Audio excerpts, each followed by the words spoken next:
If you want to practice trading without risking real money, Webull's paper trading feature is perfect. To start, open the Webull app or desktop and log in. Next, switch to the paper trading mode, usually found at the top or in the menu. This mode uses virtual money, so any trades you make won't affect your real account balance. Begin by adding stocks or ETFs to your watch list. When you're ready, choose a stock and click or tap trade. You'll see options to place market or limit orders, just like a real trading. So set the number of shares and submit your order. Your virtual portfolio will update instantly with your simulated trades.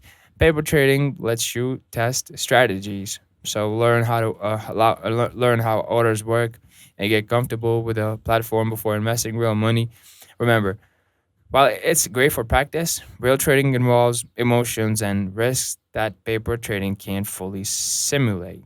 So if this helped, please like and do subscribe. And if you do have any questions, just drop them down in the comments below and I'll get back to you as soon as I can.